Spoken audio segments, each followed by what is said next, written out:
faire ici? Que vous avez découvert Ivoire TV. Ivoire TV.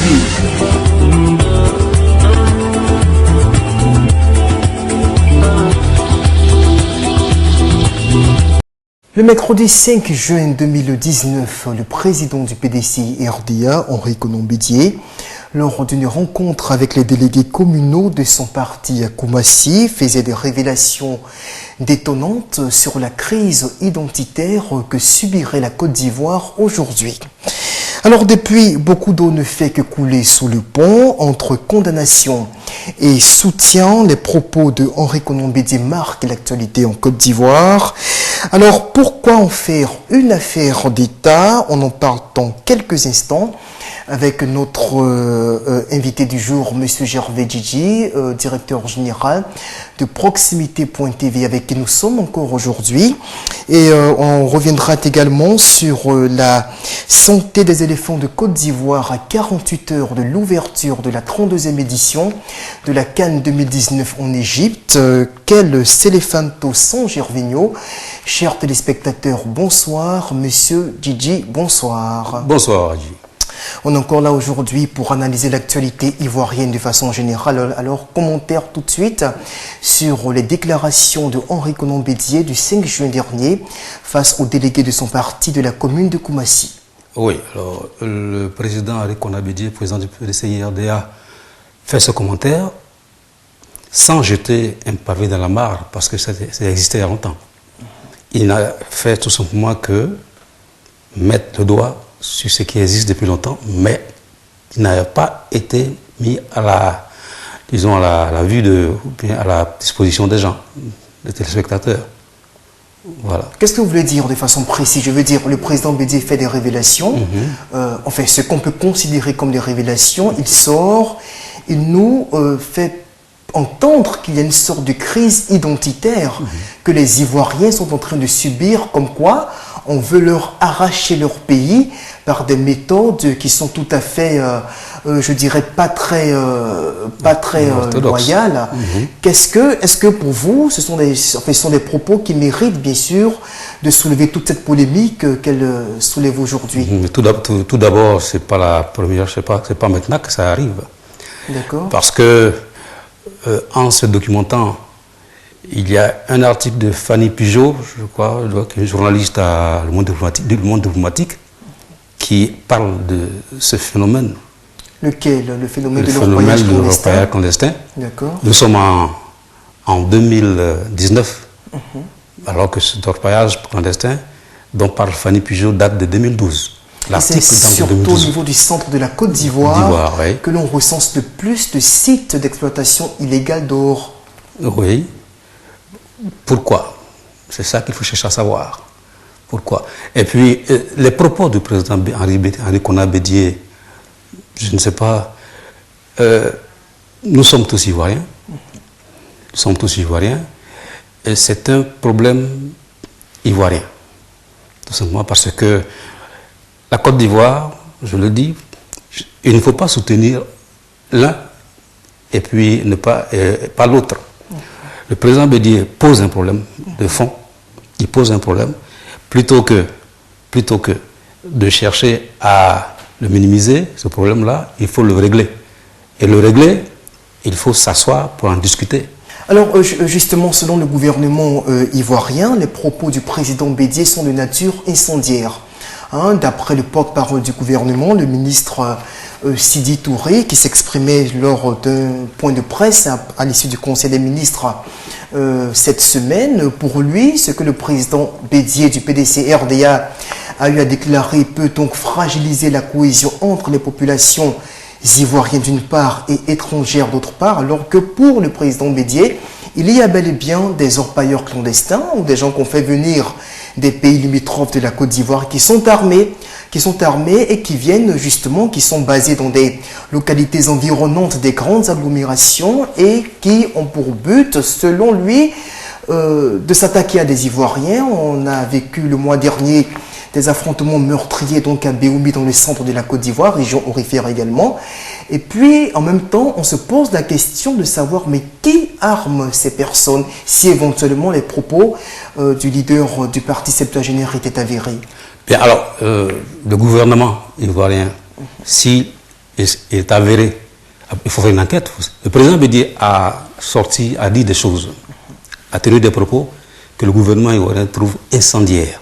Des populations immigrées qui arrivent en Côte d'Ivoire pour attaquer les Ivoiriens et qui sont armés. Alors, ces populations viennent en Côte d'Ivoire armées. Qui les arme? C'est la première chose à savoir. Il faut qu'on sache à savoir qui les arme. Et puis, le gouvernement est en place. Aujourd'hui, c'est le gouvernement qui est au pouvoir. Le gouvernement Alassane Ouattara est au pouvoir. Le président Bédié fait des déclarations. Incendiaires ou pas, ce sont des déclarations qui doivent être prises au sérieux parce qu'il ne s'est pas levé aujourd'hui pour parler de, comme ça, il faut parler d'orpaillage clandestin. C'est un phénomène qui existe depuis très longtemps aussi en Côte d'Ivoire. Voilà.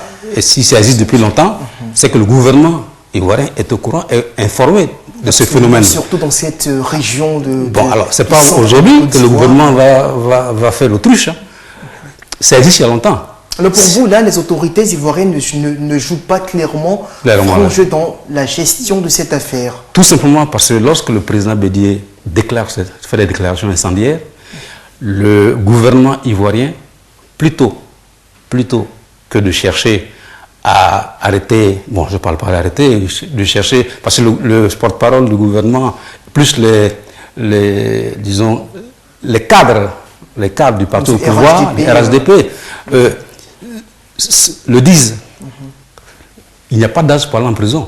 Plutôt que de faire ce genre de déclarations, il faut faire une enquête. Absolument. Pour faire une enquête, s'assurer de la véracité des propos du président Bédié.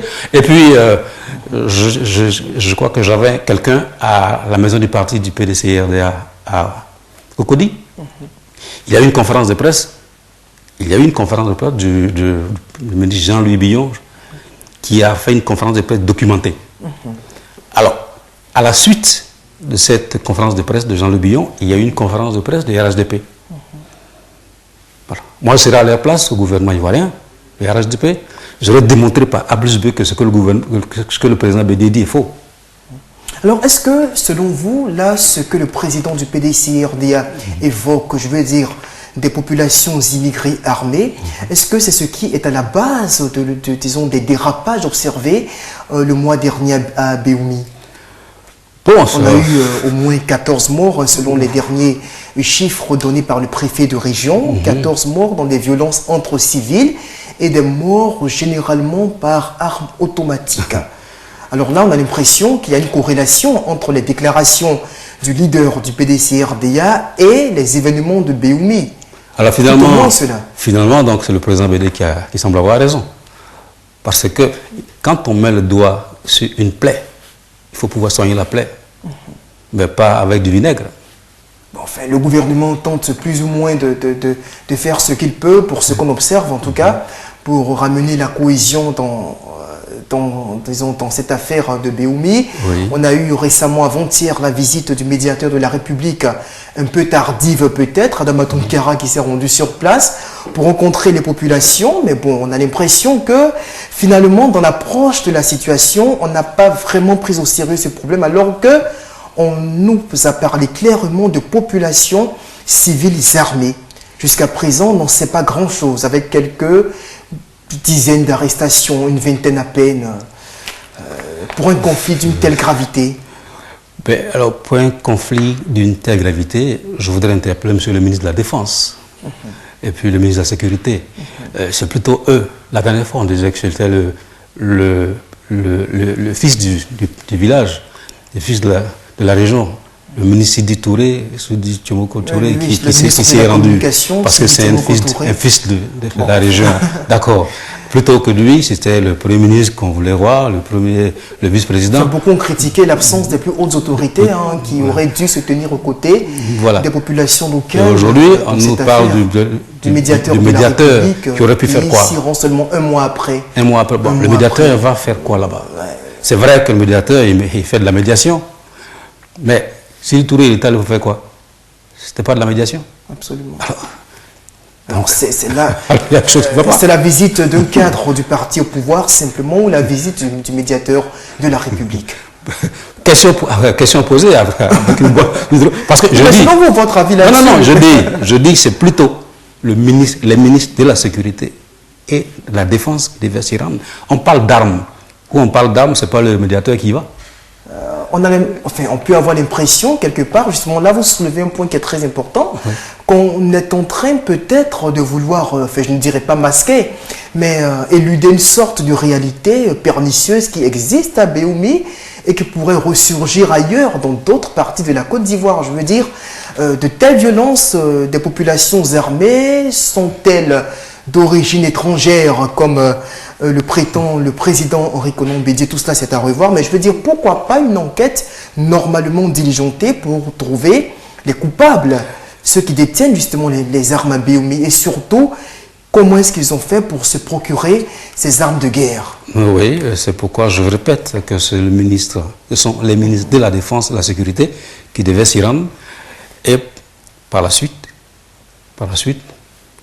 faire une enquête. Parce que le cadre, le médiateur de la République va là-bas, d'accord. Mais les armes sortent d'où? Les armes sortent d'où? Ce sont des civils.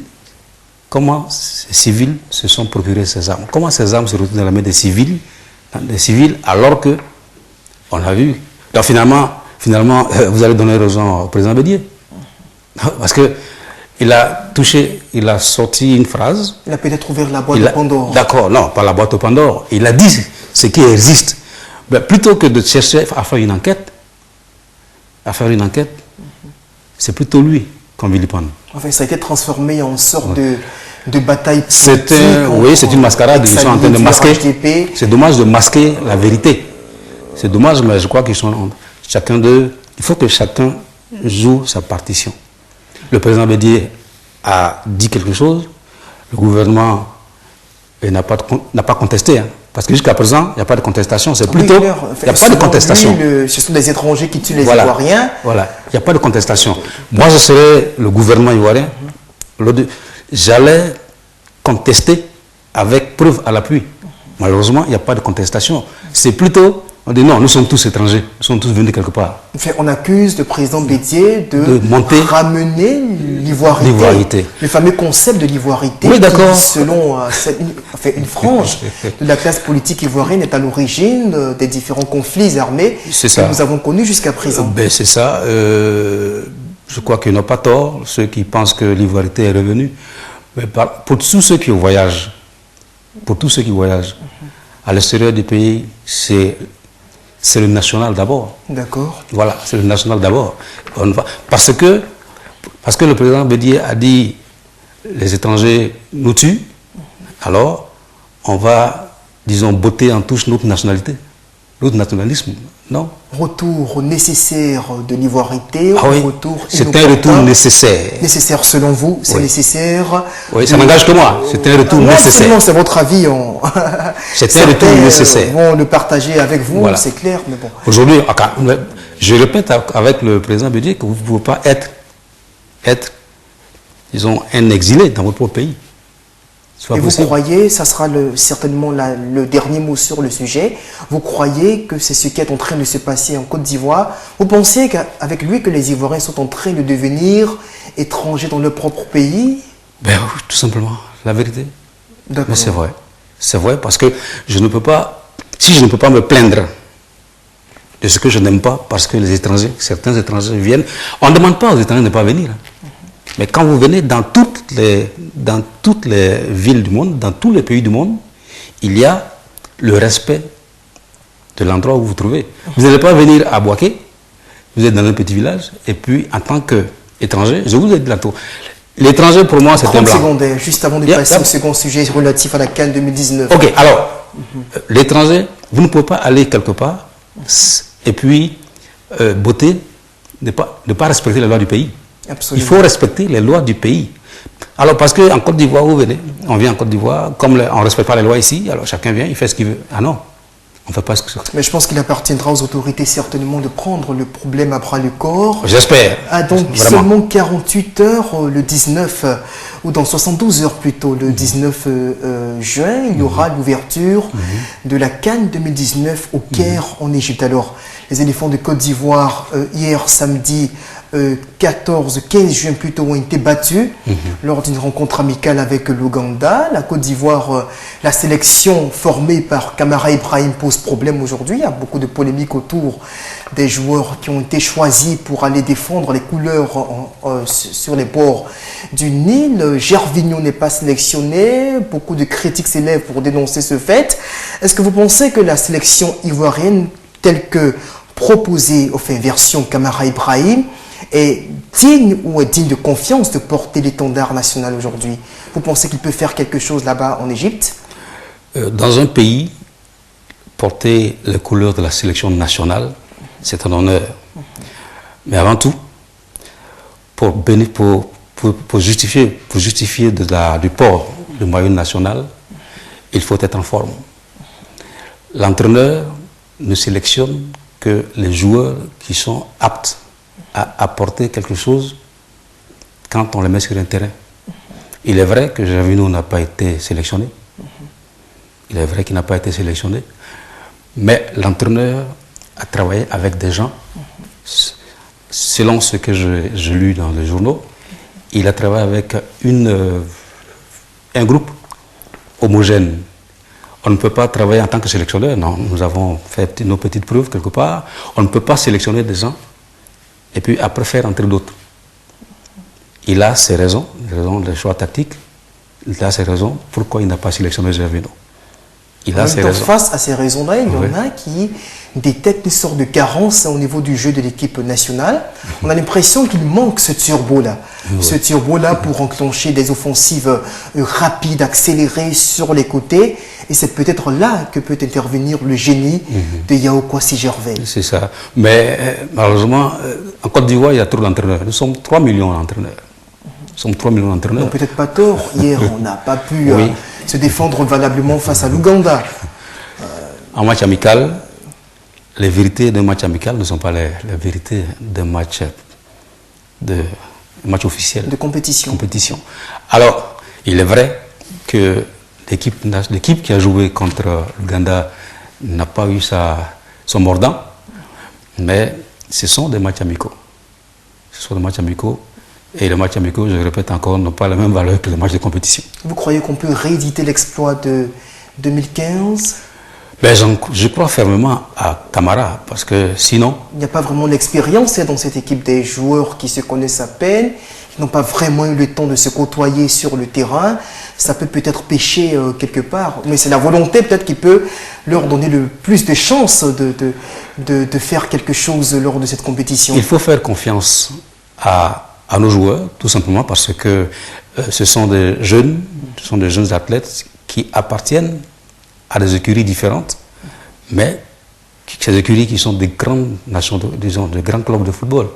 Vous prenez un club comme Fulham, c'est pas n'importe quel club. Et les jeunes jouent dans des grands clubs du monde.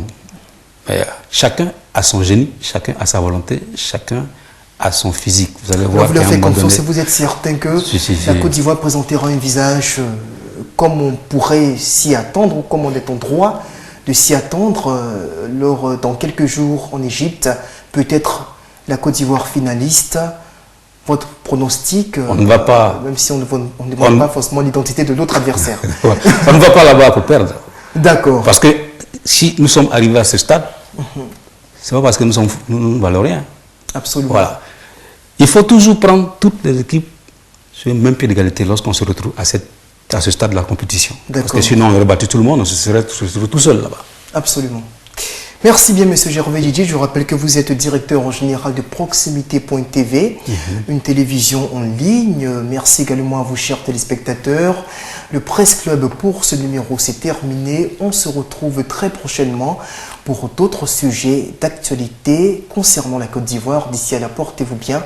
Au revoir. Ici. Que vous avez découvert Ivoire TV. Ivoire TV.